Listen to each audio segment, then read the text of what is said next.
제목을 같이 한번 따라하겠습니다. 십자가를 벗지 말라.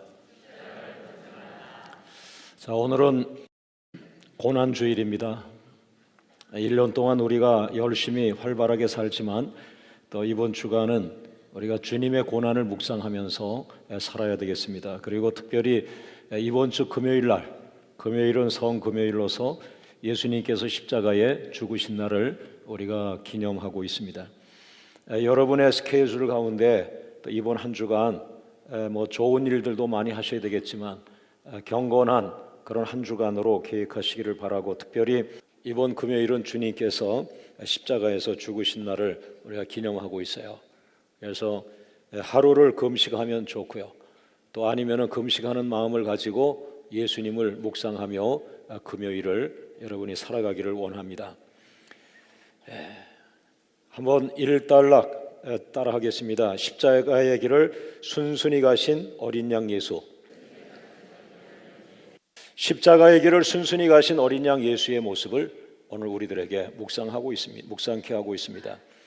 저는 오늘 여러분에게 일단락에서 성금요일, 예수님께서 재판을 받으시고 또 십자가에 못 박히시고 또 십자가에서 죽으신 그날, 바로 그날이죠.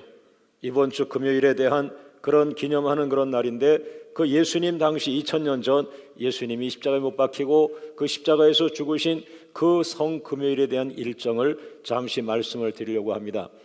예수님께서는 그 성금요일에 오전 7시, 아주 이른 시간이죠, 오전 7시에 1차 재판을 받게 됩니다. 산헤드린 공회에 넘겨져서 빌라도의 법정에서 1차 재판을 받게 됩니다. 참 놀라운 것은 그 1차 재판을 받는 그 예수님의 5일 전 모습은 어린 나귀를 타고서 예루살렘 성을 입성할 때 많은 사람들이 종려나무와 자기의 겉옷을 그 예수님 지나가는 길에 깔고서 호산나 호산나 예수님을 찬양하는, 그 예수님을 자신들의 왕으로서 찬양하는 그러한 영접이 있었습니다. 그러나 불과 5일 후에 바로 빌라도 1차 재판 법정에 들어가게 되신 겁니다. 오전 7시에 1차 재판을 하고 1시간 뒤 오전 8시에 2차 재판으로 들어갑니다. 2차 재판은 급하게 그 이스라엘 백성들의 그 함성 소리에 눌려서 빌라도가 그만 예수님을 놓아줘야 되는데 예수님을 사형 집행을 하도록 선고를 하게 됩니다. 마태복음 27장 22절의 말씀 보면은 빌라도가 이르되 그러면 그리스도라 하는 예수를 내가 어떻게 하랴? 그들이 다 이르되 십자가에 못 박혀야 하겠나이다. 첫 번째로 그 예루살렘의 많은 백성들이 빌라도 재판장을 향해서 예수님을 못 박아야 합니다. 예수님을 못 박아라. 예수님을 못 박아라. 첫 번째 함성을 그들이 지르게 되죠. 나가서 23절 말씀, 마태복음 27장 23절에 빌라도가 이르되 어찌미냐 무슨 악한 일을 하였느냐? 그들이 더욱 소리질러 이르되 십자가에 못 박혀야 하겠나이다.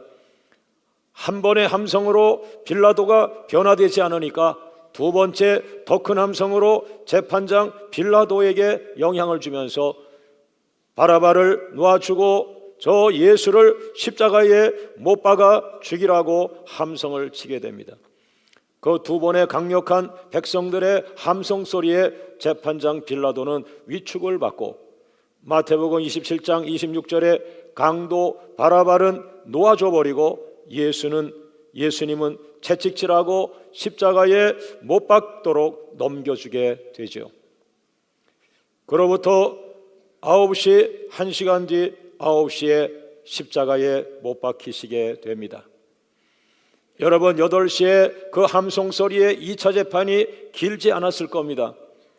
아마 순간 그 많은 재판관이 있는 것이 아니고 빌라도가 마지막 재판장으로서 한 사람으로 자기가 판단하는 것이기 때문에 아마 상당히 빠른 시간 그 사형 집행이 선고가 됐을 텐데 8시에 사형이 선고됐는데 9시에 예수님이 십자가에 못 박히게 되는 것입니다. 그런데 여러분도 지금 예루살렘에 가보면은 그 빌라도 법정에서 그 예수님이 못 박히신 그 골고다의 언덕까지는 성인의 발걸음으로 한 10분 정도 그냥 편하게 올라가면 그냥 한 10분 정도 될 것 같습니다. 뭐 10분도 제가 볼 때는 안 걸릴 것 같아요. 제가 예루살렘의 다락방에서 10일간 마가 요한의 다락방에 그 성령의 기도를 하러 예루살렘에 갔을 때 제가 아침 일찍 그 예루살렘 성에 들어가서 저의 하루 시작을 항상 이 빌라도 법정에서부터 시작을 했습니다.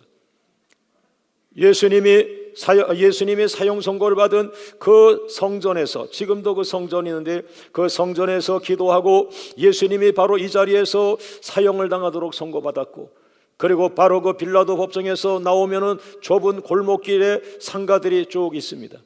그 길을 따라서 골고다 언덕까지 예수님이 십자가를 짊어지고 올라가셨기 때문에, 무거운 십자가를 짊어지고 올라가셨기 때문에 그 5분에서 10분은 올라가면 될 그 짧은 거리를 1시간이 걸리지 않았나 생각합니다. 그 짧은 거리에 예수님이 무거운 십자가를 짊어지고 가시다가 7번을 쓰러졌다고 합니다.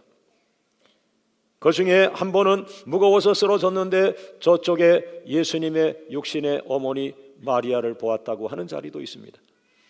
또 예수님이 십자가를 짊어지고 가시다가 무거워서 쓰러졌을 때 한 여인이 와서 예수님에게 물을 한 모금 드시라고 한 그런 장면도, 그런 자리도 있습니다. 이렇게 해서 예수님께서 그 무거운 십자가를 채찍을 맞으면서 가시면류관을 쓰면서 7번씩 쓰러지면서 그 무거운 길, 그 언덕을 올라가는 것이 1시간 정도가 걸린 것 같습니다. 그래서 바로 오전 9시에 요한복음 19장 18절 말씀처럼 십자가 사형 선고 받고 즉시 골고다에서 사형이 집행이 되었고, 바로 거기에서 그 사형틀, 십자가 사형틀에 강도들과 함께 못 박히게 되었습니다. 여러분, 세계의 위대한 사람들과 함께 예수님이 함께 있어도 그것도 부족하신데, 사람을 죽인 강도, 양쪽에 있는 강도, 오른쪽 왼쪽에 사람을 죽인 강도가 있는데 그 한복판에 강도 중에 강도와 같이 그렇게 예수님이 강도들 사이에 십자가의 사형틀에 못 박힌 모습이 있었습니다. 사람들은 십자가에 못 박힌 그 상태 예수님을 조롱하였습니다. 마태복음 27장 42절 말씀에 그가 다른 사람은 구원하였을 때 자기는 구원할 수 없구나, 저것이 예수란 말인가? 너 어디 다른 사람을 구원하는 내가 그 십자가에서 한번 내려와 봐라고 많은 사람들이 예수님을 조롱하게 되었습니다. 여러분, 그로부터 예수님은 십자가에 못 박히시면부터 십자가의 진정한 고통이 시작이 되는데, 어떤 사람이, 의학 박사가 이런 얘기를 했습니다.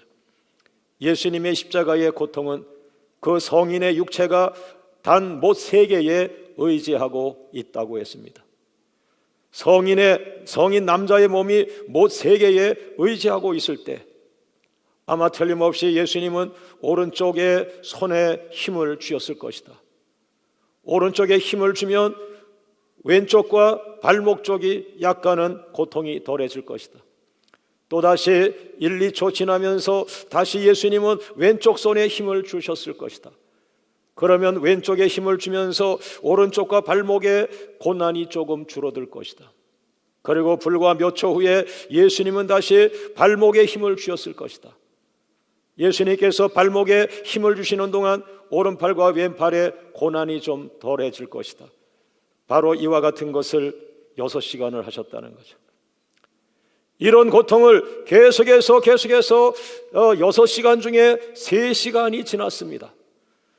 그 십자가 위에서 피 흘리시고 고난 그 성인 남자의 체중이 못 3개에 지탱하면서 한 10cm에서 15cm 정도가 아마 처져서 기도를 막기 시작했을 것이고, 고통은 최악에 달했을 그때 3시간 후 정오 낮 12시에 온 땅에 어두움이 임하였습니다. 마태복음 27장 45절 말씀, 제6시로부터 제6시가 낮 12시를 말합니다. 낮 12시로부터 온 땅에 어둠이 임하여 제9시까지 계속되었다고 했습니다. 여러분, 이 세상도 예수님이 죽으시는 것에 대해서 아파하고 있었는지, 예수님이 십자가에서 그 고통이 극에 달하는 그 3시간 후 낮 12시에 온 세상에 햇빛이 빛을 잃어버리고 어둠이 온 세상을 덮어버렸다고 말했습니다. 오늘 여러분 안에 예수님이 없다면 여러분의 심령도 어둠으로 가득 차게 되는 것입니다. 오늘 여러분의 가정에 예수님이 살아계시기를 원합니다. 예수님의 빛이 강력하게 빛을 발하기를 원합니다. 날마다 예수님으로 충만하기를 원합니다. 여러분의 사랑스러운 자녀들 속에 예수의 영이 있길 원합니다. 예수님의 말씀이 있길 원합니다. 예수님이 여러분 가정에 살아있기를 주의 이름으로 축원합니다. 예수님이 여러분의 가정에 살아계시다면 여러분들이 사업을 하다가 실패했을지라도 하나님의 강력한 생명의 빛에 여러분의 남편을 살릴 것이고, 여러분의 자녀들을 살릴 것이고, 여러분의 기업을 살리게 될 줄로 믿습니다. 여러분, 온 땅에 어둠으로 가득 차면서 많은 사람들이 놀라기 시작합니다. 봐라, 진짜 저 예수가 하나님의 아들이 틀림이 없구나. 저 예수가 십자가에 못 박혀서 3시간을 지나고 나는데 온 하늘이 어둠이 덮이고 말았다. 제일 놀란 사람은 그 예수님을 십자가에 못 박은 백부장이었다고 말했습니다. 여러분, 그로부터 3시간 후 오후 3시에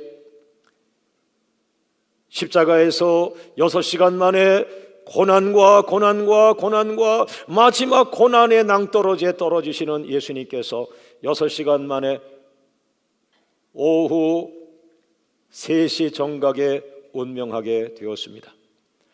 그 예수님께서 오후 3시에 운명하시면서 운명하기 전에 2번 큰 소리로 외쳤습니다. 첫 번째가 마태복음 27장 46절입니다. 한번 다 같이 읽어보겠습니다. 시작.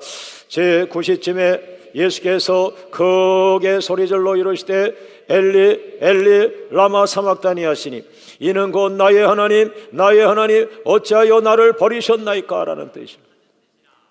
여러분, 예수님께서 십자가에서 죽으시기 전에 2번의 큰 외침이 있었는데, 그는 십자가에서 이제 완전히 기력이 떨어져서 소망이 없고 힘이 다 떨어진 그 상황에서 마지막 양손에 힘을 주시고 마지막 발목에 힘을 주시고 그는 배에 힘을 주고 하늘을 향하여 크게 외칩니다. 엘리 엘리 라마 사막다니, 나의 하나님 어찌하여 나를 버리셨나이까. 마지막 외침을 외쳤습니다. 그러나 조금 있다가 2번째 부르짖음 외침이 있었습니다. 그것이 50절입니다. 마태복음 27장 50절 말씀 다 같이 읽어봅니다. 예수께서 다시 크게 소리 지르시고 영혼이 떠나시니라. 여러분, 성경에 마태복음에는 다시 크게 소리 지르셨다라고만 하고 영혼이 떠나셨다. 어떻게 소리 질렀나, 무엇을 부르셨나는 누가복음 23장 46절에 참고적으로 나옵니다. 누가복음 23장 46절을 보면 마지막에 예수님이 부르짖은 소리는 무엇입니까? 아버지, 내 영혼을 아버지 손에 부탁하나이다. 아버지여, 내 영혼을 아버지 손에 의탁하나이다. 나의 생명을 아버지 손에 맡깁니다. 나의 모든 것을 아버지 손에 맡깁니다 라고 하고 말씀을 하신 후 숨이 끊어지셨다고 말했습니다. 여러분, 저는 이 성금요일 예수님이 7시에 1차 심판, 8시에 2차 심판을 받으시고 오전 9시에 십자가에 못 박히시고 오후 정오에 온 땅에 햇빛이 사라져버리고 오후 3시에 예수님께서 6시간의 십자가 고난을 끝으로 운명하셨다는 이 짧은 내용을 여러분에게 말씀드리면서 저는 한 마리의 어린 양이 인류를 위한 죄를 위해서 묵묵히 순순히 죄를 위하여, 죄 사함을 위하여 순순히 십자가의 길을 가고 있는 것을 말하고 있는 것입니다. 여러분, 예수님께서는 반항하지 않으셨습니다. 예수님은 화를 내고 뛰쳐나가지 않았습니다. 목사님, 내가 교회의 중직자로서 내가 헌신을 하려고 애를 썼지만 내가 이런 일은 너무 싫습니다. 나도 인간입니다. 나도 한계가 있습니다. 나 더 이상 못하겠습니다 라고 우리는 말하고 우리는 잠시 휴식을 할 수도 있습니다. 그러나 예수님은 우리의 고난의 몇백 배 되는 그 십자가의 고통 속에서 그 세계의 못에서 6시간 동안 견디는 십자가의 고통 속에서도 하나님, 잠깐만요, 내가 십자가가 힘들지만 이렇게 힘든 건 몰랐습니다. 이렇게 힘들다면 나는 좀 내려놔야 되겠습니다. 또 저 사람들이 왜 날 조롱합니까? 저 사람들이 왜 내게 침을 뱉습니까? 나는 교회 일은 했지 난 조롱을 받고 못합니다. 난 저렇게 수치를 받고 못합니다. 하나님, 날 여기서 빼주세요. 날 그 명단에서 빼주세요 라고 우리는 많은 기회의 말들을 하고 우리는 휴식도 하고 다시 돌아서 여기까지 왔습니다. 그러나 예수님은 한 번도 짜증을 내지 않으셨고 예수님은 자기를 명단에서 빼달라고 하지도 않았고 예수님은 불평하지도 않았고 예수님은 조롱을 받을 때 거기에 대응하지 않았고 단지 예수님의 심령 속에 제자들에게 말했던 것처럼 제자들아, 나는 십자가를 짊어질 운명이다. 나는 그 십자가를 짊어지게 될 것이다 라고 예수님은 제자들에게 말씀한 것처럼 예수님은 오래전부터 가슴 속에 자기가 조롱을 받을 것이고 자기가 수치를 당할 것이고 자기가 십자가에서 죽을 것이라는 것을 자기의 사명으로, 자기의 운명으로 받아들이고 있었던 것입니다. 그래서 저는 오늘 이 예수님의 고난의 과정에서 나는 3가지의 문장을 여러분에게 소개하려고 하는데, 오늘 예수님은 한 마리의 어린 양으로서 세상의 죄를 짊어지고 가는, 순순히 지고 가는, 십자가의 길을 지고 가는 어린 양의 모습을 우리에게 보여주신 것이며, 첫 번째, 예수님은 나에게, 그리고 우리 성도님들에게 순순히 십자가 지고 가시는 어린 양의 모습을 보여주셨고, 두 번째, 순순히 십자가에 못 박히시는 제물로서의 어린 양의 모습을 보여주셨고, 세 번째는 순순히 십자가에서 죽으시는 어린 양의 모습을 보여주었습니다. 그것이 주님의 가신 길입니다. 조건적이지 않았습니다. 무엇을 해주면 내가 헌신하겠습니다, 그런 게 아니죠. 이번에 너무 힘드니까 나는 빠지겠습니다, 그런 것도 아니죠. 그냥 순순히 묵묵히 자기 앞에 놓여있는 목숨과 바꾸는 그 십자가를 순순히 짊어지는 모습을 오늘 불쌍한 목사 앞에 보이신 겁니다. 아들아, 이제 내가 30대 목사가 아니고 내가 40대 목사가 아니고 넌 이제 곧 60대 목사가 될 텐데 인생을 많이 살지 않았느니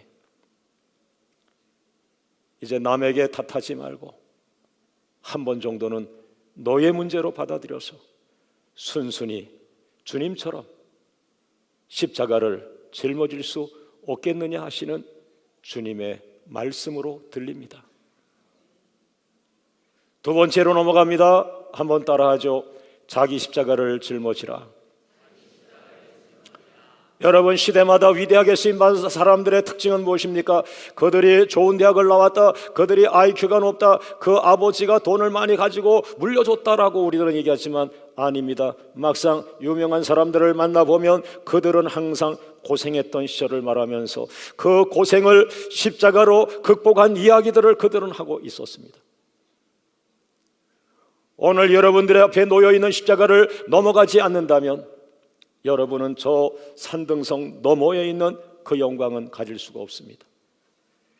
지금 여러분 앞에 있는 십자가가 무엇입니까?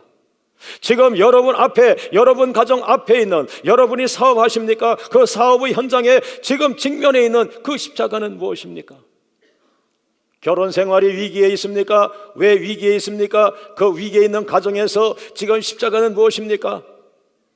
여러분, 저는 오늘 예수님에게서 놀라운 것을 배웠습니다. 예수님께서 십자가를 짊어주시고 피 흘려주시고 목숨을 바쳐주신 것은, 그것은 우리가 부자 되라고 하는 것이 아니라, 우리가 세상에서 권세와 영광을 받으라고 하는 것이 아니라, 너희는 하나님과 화목하라고 한 것입니다. 너희는 서로 화목하라, 너희는 서로 화평하라. 너희는 첫째 하나님과 너희 사이가 화목하기를 원한다. 위로 하나님과 화목하고 옆으로 이웃과 화평하라. 그것 때문에 십자가에 죽으셨다는 거죠. 에베소서 2장 16절 말씀을 한번 같이 읽어보겠습니다. 시작. 또 십자가로 이 둘을 한 몸으로 하나님과 화목하게 하려 하심이라. 원수된 것을 십자가로 소멸하시고. 골로새서 1장 20절 말씀. 시작. 그의 십자가의 피로 화평을 이루사 만물 곧 땅에 있는 것들이나 하늘에 있는 것들이 그로 말미암아 자기와 화목하게 되기를 기뻐하심이라. 할렐루야. 여러분, 예수님이 그 고통의 십자가를 짊어지신 그 가장 중요한 목적이 화목이라는 단어라는 거예요. 여러분, 저는 젊은 커플, 젊은 그 신랑과 신부를 주례할 때에, 제가 좀 더 젊었을 때는 그들에게 굉장한 비전의 말씀들을 주었습니다. 그러나 제가 조금 더 철이 들어가고 성숙해져 가고 있는지, 나이가 들면서 저는 그 젊은 신랑과 신부가 뜨겁게 사랑하고 있는 것 같지만, 그 사랑은 왠지 불안한 사랑 같고 일시적인 사랑처럼 보이고, 하나님, 저 젊은 신랑과 신부가 평생 화목할 수 있는 능력을 주시옵소서.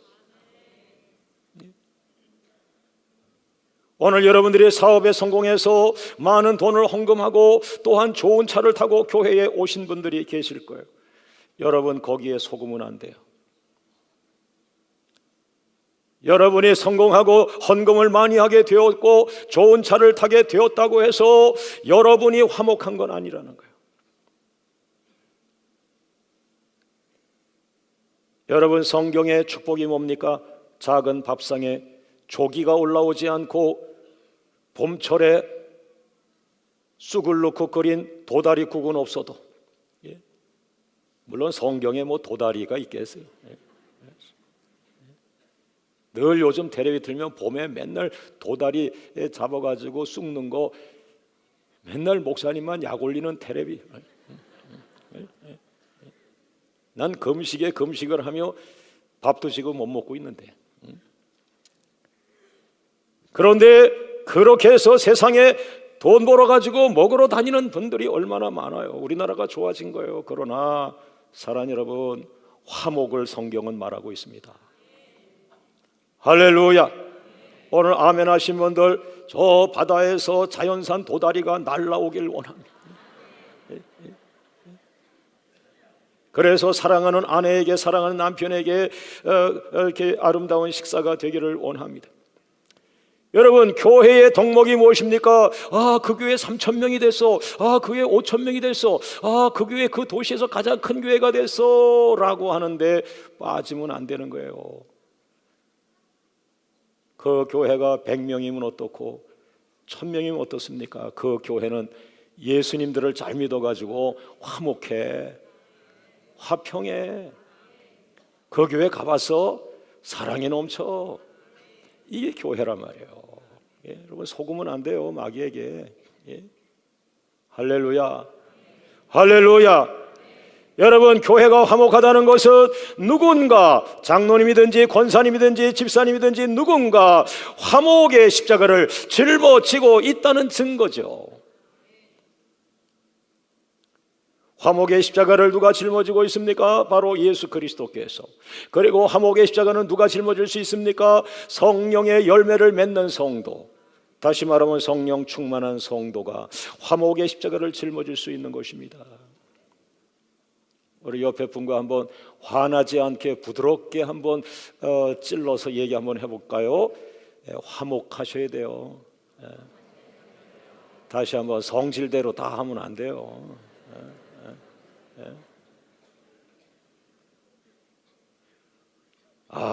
목사님들도요, 성질이 무척 급한 분들 계시더라고요.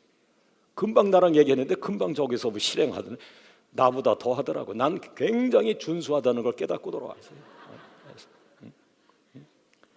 그래, 그 사모님은 얼마나 그 숨막히겠어요. 예?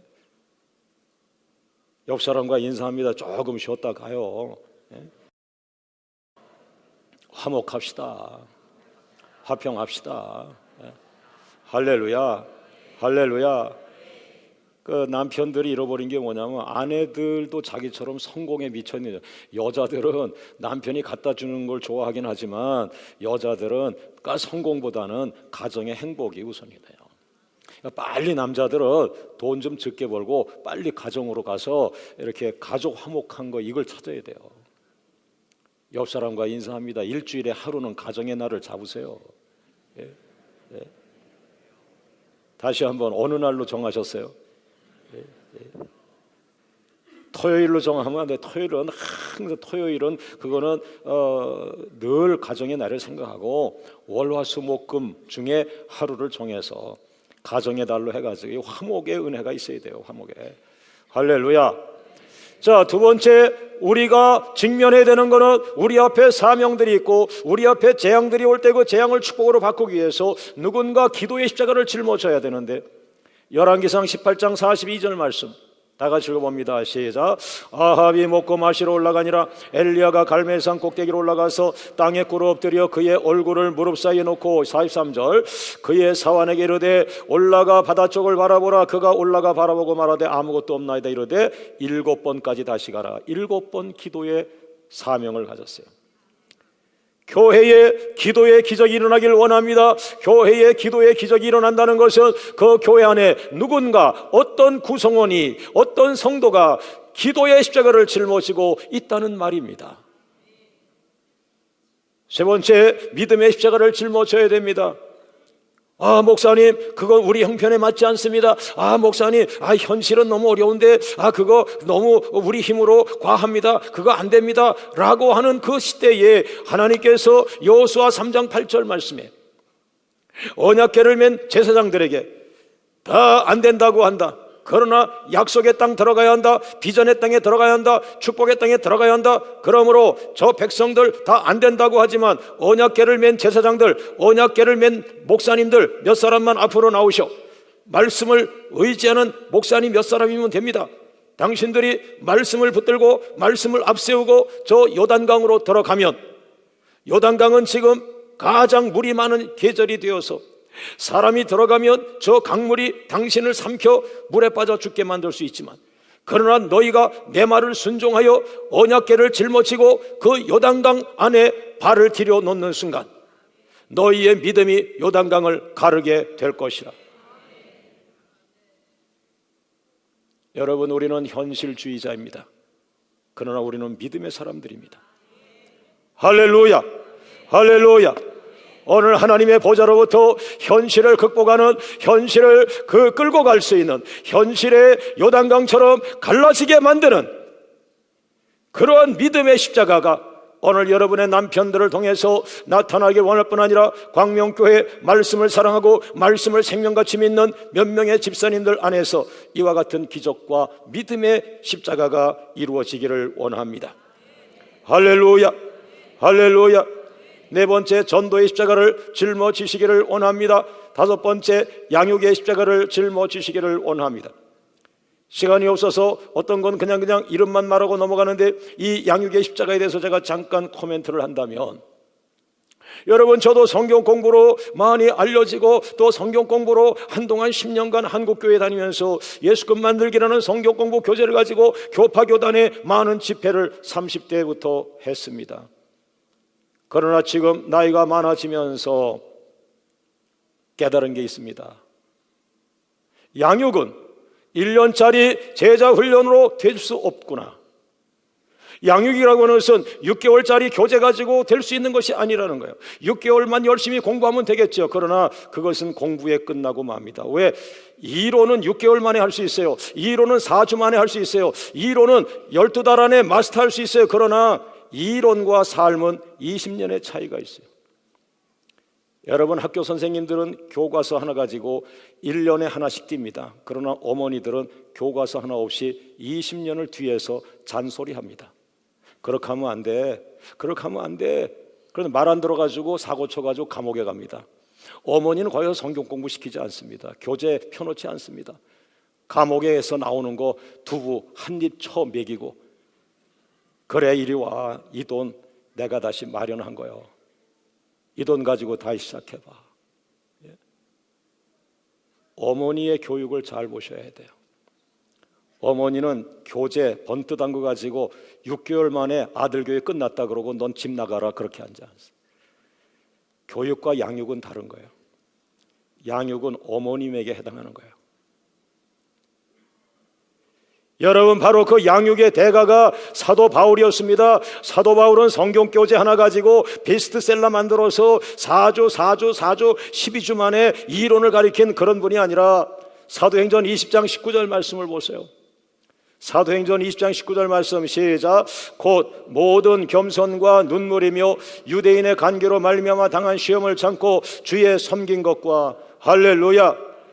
그 사도 바울이 에베소 교회를 2년 동안, 에베소 지역에서 2년 동안 매일같이 설교하면서 그 에베소 교회 성도들을 품기 시작하면서 에베소 교회 성도들을 교재 성경 교재를 가지고 제자 훈련시키고 1과 2과 3과 1단원, 2단원, 3단원, 초급반, 중급반, 고급반으로 간 것이 아니라 그는 자기 생애를 다 쏟으면서 겸손함으로 그들을 품었어요. 여러분, 어머니가 겸손하지 않으면요, 애들은 뛰쳐나가요. 아들이 술 먹고 와서 엄마를 혼내도 이놈 지가 잘못해놓고 나한테 혼내는 거예요. 그래도 정말 어머니들은 자기가 낳기 때문에 그것을 받아주는 거예요. 왜? 그것이 겸손이거든. 그러면서 한쪽으로 눈물을 흘리죠. 한쪽으로 눈물 흘리는 거예요. 한쪽으로 눈물을 흘리는 거예요. 왜? 하나님, 저 망나니가 내 자식인데 하나님 긍휼을 베풀어서 이 어머니의 눈물을 봐서라도 저 아이를 바르게 만들어 달라고. 겸손과 눈물, 이것이 양육의 십자가입니다.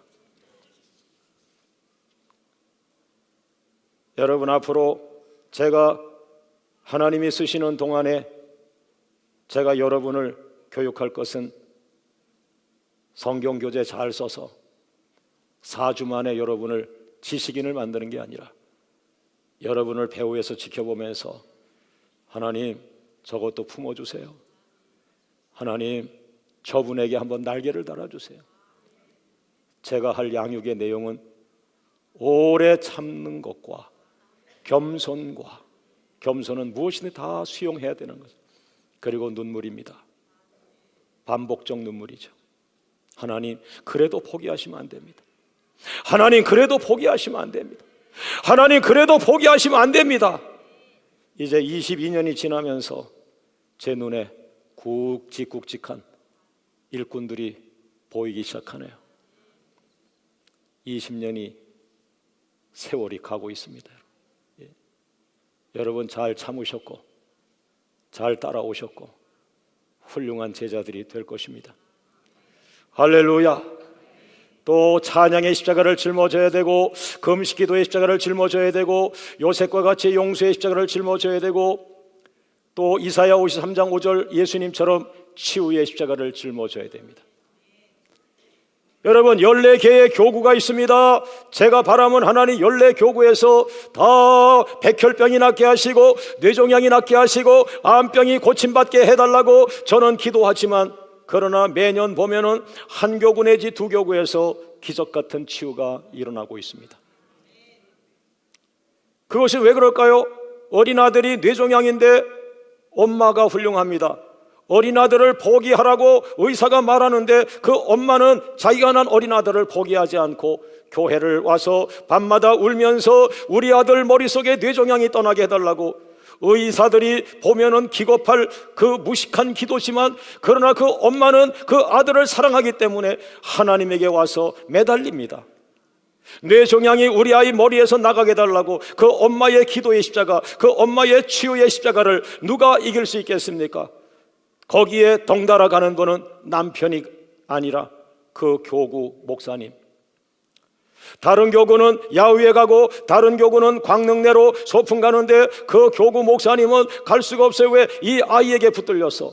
자기가 교구 목사인데 이 아이가, 어린아이가 얼굴이 돌아가고 흉측하게 돌아가고 곧 죽는다고 하는데, 하나님, 나도 아이가 있는데 안 됩니다. 내 교구 아이입니다. 하나님, 내가 그 아이의 영적 아버지입니다. 하나님, 이 아이를 살려야 합니다. 이 아이의 병을 치료하여 주옵소서. 그 교구 목사님은 아마 빨리 1년이 지나서 다른 교구 가고 싶어 하나, 하나님은 아마 그 1년을 굉장히 길게 만드시고, 아마 하나님은 그 다음에도 아마 잠깐 목사님 한눈 파는 사이에 너는 그 교구 한 번 더 해라 그러고, 그 목사님은 밤이 새도록 그 아이를 살려달라고 저한테 여러 차례 오셨었어요. 나는 그 목사의 간절함을 나는 내 눈으로 보았고 같이 기도하자 그랬고, 이것이 당신 목회의 첫 경험이 되기를 원한다고 축복했어요. 여러분, 나도 담임 목사로서 제외가 아닙니다. 우리 교회의 성도고 우리 아이니까요. 나도 담임 목사로서 집회를 간들 항상 그 아이가 내 눈에 어른어른하면서 나 역시 또한 치유의 기도에 항상 매달렸어요. 어느 날 하나님께서 그 아이를 치유하셔서 그 아이 머릿속에서 뇌종양이 삽시간에 완전하게 뽑혀져 나가 버렸습니다. 할렐루야, 할렐루야. 치유의 십자가를 짊어지는 엄마가 있는 한, 치유의 십자가를 짊어지려고 하는 교구 목사가 있는 한, 그 교구에서 뇌종양은 떠나갈 것입니다. 할렐루야. 사랑하는 여러분, 이사야 53장 5절을 한번 읽고 넘어갑니다. 이사야 53장 5절 말씀 다 같이 읽어보죠. 시작. 그가 찔림은 우리의 허물 때문이요 그가 상함은 우리의 죄악 때문이라. 그가 징계를 받음으로 우리는 평화를 누리고 그가 채찍에 맞음으로 우리는 나음을 받았도다. 할렐루야, 할렐루야. 이어서 사랑의 십자가를 짊어지길 원하고 은혜의 십자가를 짊어지길 바라고 부흥의 십자가를 짊어지길 바라고, 여러분, 부흥을 위해서 몸 바쳐 십자가를 짊어지는 목사가 없는데 어떻게 그 도시에 하나님의 부흥이 일어날 수 있겠어요? 하나님의 부흥은 하나님의 부흥을 목 놓아 부르짖는 목회자 앞에서, 그것이 자기의 살아있는 존재감이라고 생각하면서 내가 살아있는 이유는 이 도시에 하나님의 부흥 때문입니다라고 목 놓아 기도하는 한 십자가를 지는 목회자가 있을 때 역사는 일어날 것입니다. 끝으로 성전 건축의 십자가를 스룹바벨이 지었습니다. 끝으로 물질의 십자가를 잠시 말하고 마치는데, 이 물질의 십자가는 사르밧 과부에 대한 이야기를 제 마음에 주었습니다. 열왕기상 17장 13절 말씀 보면은 엘리야가 사역을 해야 되는데 그가 많은 물질이 없습니다. 그런데 가난한 사르밧 과부를 그에게 붙여서 그 사르밧 과부를 통하여 작은 떡 한 덩어리를 헌신하면서 엘리야는 사역에 막 박차를 가하면서 큰 후원자가 되게 되었던 것입니다. 여러분, 저는 어머니가 어려서 돌아가셨고 아버지가 제 6학년 때 돌아가셨기 때문에 어머니가 일찍 혼자가 되셨어요. 젊은 나이에 어머니가 혼자 됐는데 사람들은 우리 어머니를 보고 저 과부 그러시더라고요. 내 어린 나이에 과부라는 말을 듣고 그게 너무너무 싫었어요. 왜? 어머니는 내가 볼 때 가장 예쁘신 분이고 가장 인자하신 분이고 내가 가장 존경하는 분인데 내 마음의 사랑인데 저 사람들은 왜 아버지 없다고 우리 엄마를 과부라고 그러고 그렇게 말하지? 그래서 나는 그때부터 과부란 말이 싫었는데 성경을 보니까 사르밧 과부라 그래서 이거 또 뭐야 이건 과부. 그래서 저 혼자 설교하다가 거룩한 척하면서 여러분 사르밧 미망인인데 말이죠. 그랬더니 또 미망인은 또 좀 너무 세련된 것 같아. 근데 여기서 말하는 과부는 정말 아무것도 없이 가난한 한 여인을 말하는 거예요.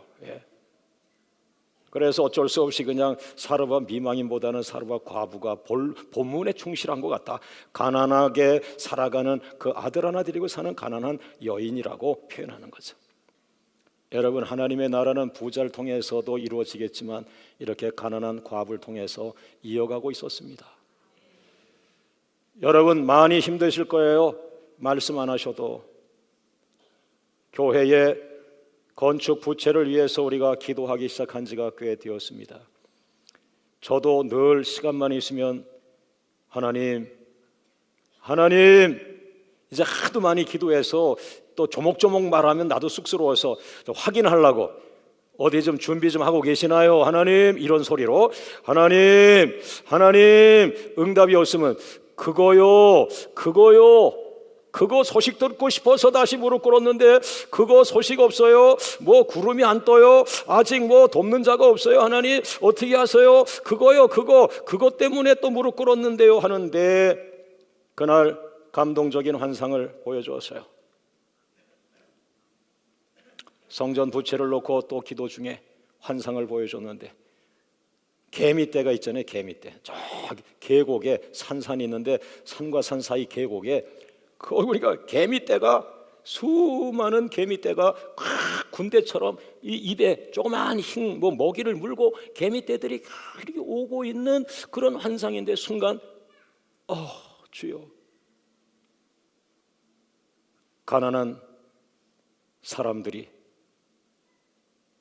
자기 몫을 하려고 요 조그마한 먹이 하나 물고 계속 오고 있는 이 개미 군단에 제가 순간 너무 감동이 돼서 눈물이 팍 돌았어요.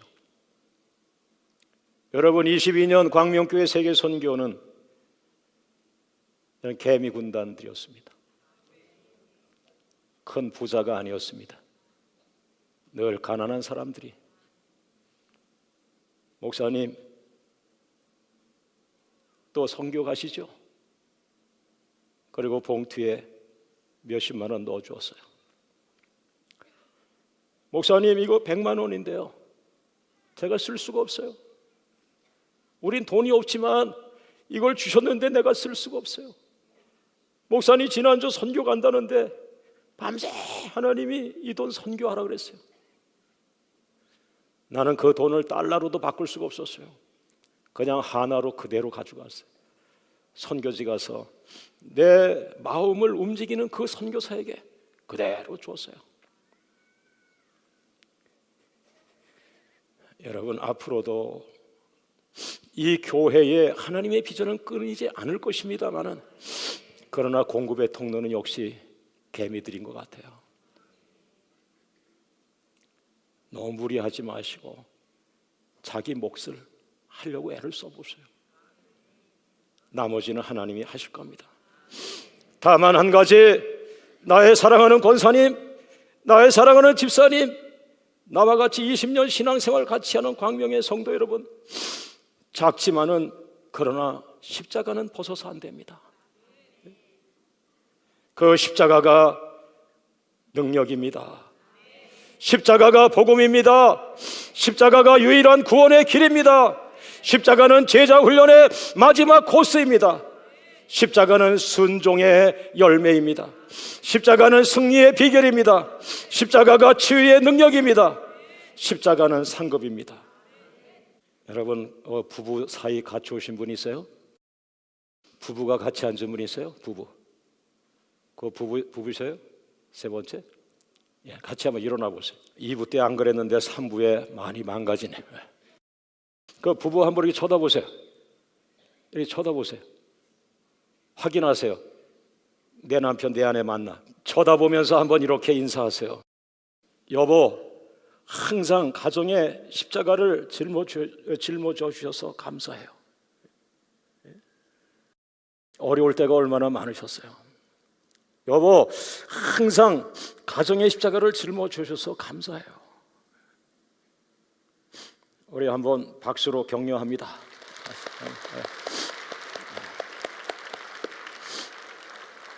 우리 옆 사람에게 인사하고 마치겠습니다. 교회가 어려울 때 항상 십자가 져주셔서 감사해요. 자, 한번 힘차게 외치고 마칩니다. 십자가를 벗지 맙시다. 십자가를 벗지 맙시다. 십자가가 축복입니다. 이 시간 한번 주님을 부르면서 하나님, 십자가를 견디게 해주세요. 그리고 내가 여기 있는 동안 나를 위해 십자가 져주신 그분들을 축복해 주세요. 다시 한번 십자가의 길을 따라가는 십자가 제자가 되게 하여 주시옵소서. 다 같이 주님 부르며 기도합니다. 주여.